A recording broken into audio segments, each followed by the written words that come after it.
Welcome, deep divers, ready to jump straight in. Today we're tackling one of the big ones, Genesis chapter 2, specifically verses 1 through 25, the Garden of Eden. This is the story right after the huge cosmic creation, humanity's first moments. Our mission, as always, is to really unpack this ancient text, pull out the key ideas, maybe some surprising bits you haven't noticed before. We want you to get not just what happened, but maybe glimpse the why behind these details. Yeah, and it's crucial to see how Genesis 2 shifts focus from Genesis 1. Chapter 1 is that grand overview, Yeah. 7 days, boom, boom, boom. But chapter 2, it's like zooming right in. Yeah. It takes a specific look at humanity, the environment. It's much more intimate. It's not just repeating. It gives a different angle, a more relational one. And slowing down to catch those details, that's where the richness is. It really tells us something about how human nature and purpose are being presented. Okay, I like that. Zooming in. So let's do it. Segment 1. Completion and getting ready for life. Genesis 2, verses 1 to 6. It kicks off right away. Thus the heavens and the earth and all the host of them were finished. Done. Complete. And then we get this. Well, it's the huge concept. And on the seventh day, God ended his work, which he had done, and he rested. He rested on the seventh day. And it's not just a break, is it? The text says, then God blessed the seventh day and sanctified it, made it holy. Why? Because in it he rested from all his work. Exactly. And that's what's so striking right at the start of chapter 2. It hammers home the completion. But more than that, it sets up a rhythm, a cycle, God's rest. Well, it's not like he was tired, right? The Creator doesn't need a nap. It's a purposeful stopping. It signals that the creation work is perfect, it's finished, and by blessing and setting apart that seventh day, it embeds this pattern into time itself, work and rest. It's like a divine seal on everything that was made, a statement that it's all inherently good and complete. That makes sense. A cosmic rhythm, not just stopping because you're tired. Okay. Then it shifts, describing the earth.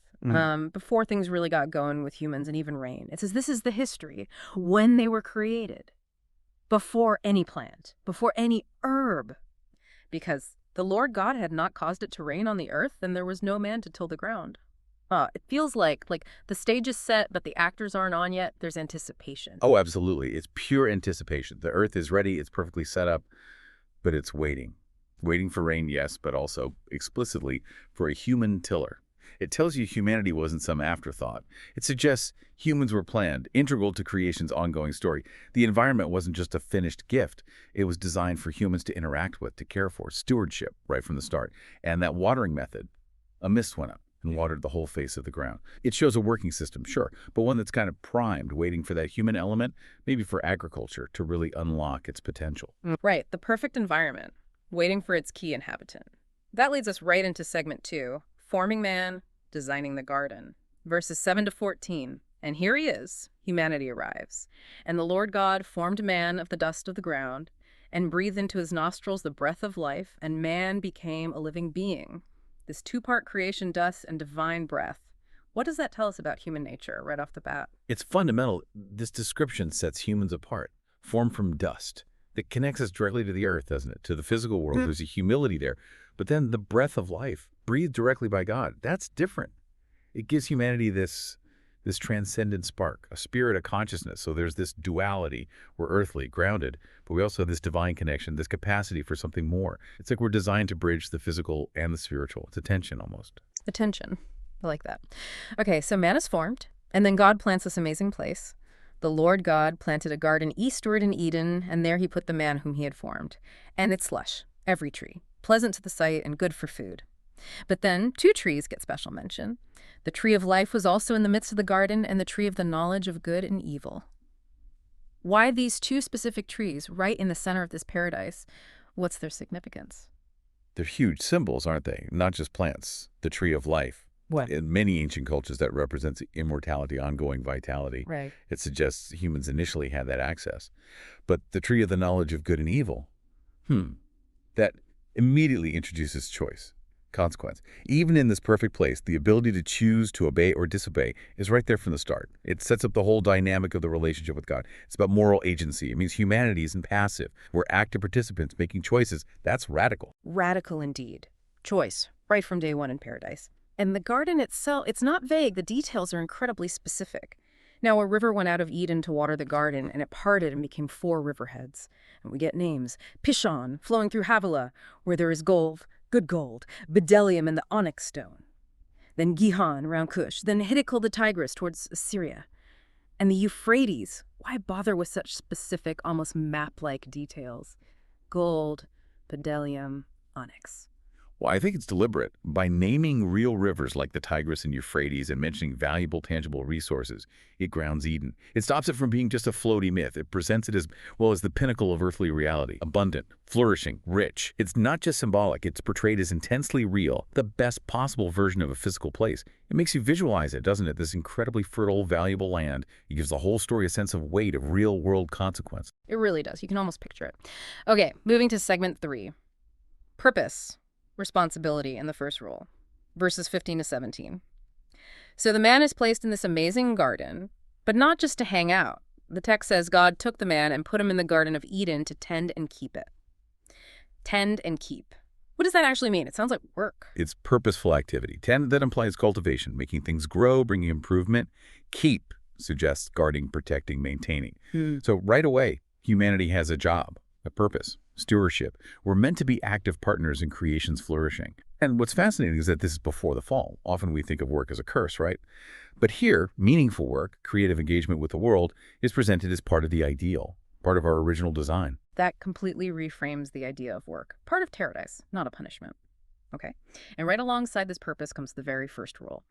God commands the man, of every tree of the garden you may freely eat. But of the tree of the knowledge of good and evil you shall not eat, for in the day that you eat of it, you shall surely die. So much freedom, freely eat, balanced against this one single prohibition. What about that consequence, surely die? Does it just mean physical death right then and there? Or something more? That phrase, surely die, is so loaded. Most scholars think it implies more than just dropping dead on the spot. It likely points to a deeper consequence, a separation. A spiritual death, you could say, a severing of that open, intimate relationship with God, and maybe also the introduction of mortality as we know it, the beginning of decay, struggle, alienation. It changes the fundamental state of being, not just physically, but relationally, spiritually. So that command isn't just arbitrary. It's the boundary marker for life as it was intended in that garden. Crossing it changes everything. Wow. Okay, that sets up so much of what comes next. Which brings us to segment 4, the problem of being alone and the creation of woman, verses 18 to 25. Things take a turn here. God himself observes something. And the Lord God said, "It is not good that man should be alone." Now wait, everything else was declared good or very good. Why is Adam's solitude suddenly not good? What's that telling us? It's incredibly powerful, isn't it? The Creator surveys perfection, basically, and finds one thing lacking, not good. It highlights that companionship, relationship, isn't just a nice extra. It's essential for human wholeness, for flourishing. It's not just about continuing the species. It's about connection, about having a counterpart, someone truly similar. It suggests we're fundamentally built for relationship. Isolation isn't our natural or intended state. It's profoundly not good. So, how does God address this not good situation? First, there's this interesting interlude. God forms all the animals, the birds, and brought them to Adam to see what he would call them.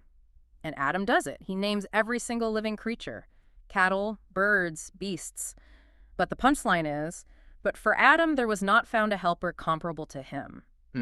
What's the point of this whole naming parade? Is it just showing his authority, or is there more to it? I think there's definitely more. Yes, it shows his intellect, his role in ordering creation. That's part of the dominion idea. But it also serves a narrative purpose. Imagine Adam carefully observing, naming each creature. Lion, eagle, cow. In doing so, he's also realizing intimately how different they all are from him. He's looking for that comparable helper. And through this comprehensive review of all animal lines, the text emphasizes, nope, not here, not among the animals. It perfectly sets the stage for the unique creation that follows. It highlights the specific kind of companionship that was missing. Yeah, it really underscores the lack. Okay, so the solution arrives. And it's unique. And the Lord God caused a deep sleep to fall on Adam. And he took one of his ribs. Then the rib he made into a woman, and he brought her to the man. And Adam's reaction. It's immediate recognition. This is now bone of my bones and flesh of my flesh. She shall be called woman because she was taken out of man. Creating her from his side, from his rib. What's the symbolism there? What's it saying about their connection? It's deeply symbolic. She's not made from the ground separately like Adam or the animals. Not from his head, suggesting superiority, or his feet, suggesting inferiority, but from his side. Bone of my bones, flesh of my flesh. It speaks of shared essence, profound closeness, equality, partnership. It's a powerful image of unity and mutual belonging. They're intrinsically linked, made of the same stuff, designed to be side by side. It really sets up this idea of man and woman as complementary parts of a whole, a stark contrast to many other ancient myths, actually. That's a really important point. And it leads directly to the statement about marriage, really. Therefore, a man shall leave his father and mother and be joined to his wife, and they shall become one flesh. And then the final verse of the chapter. And they were both naked, the man and his wife, and were not ashamed. What does that last detail, being naked and unashamed, tell us about their original state? One flesh. Yeah. Yeah, that points to a union that's more than just physical. It's total. Relational, emotional, spiritual unity. It's the ideal presented here. And that final line, naked and we're not ashamed. It's beautiful, isn't it? It signifies complete innocence, transparency, vulnerability without any fear or guilt. There were no barriers between them, no reason to hide physically or emotionally, and no shame before God either. It captures this perfect state of harmony, trust, and openness. A state that sadly won't last long as the story continues. It's a poignant snapshot. Wow.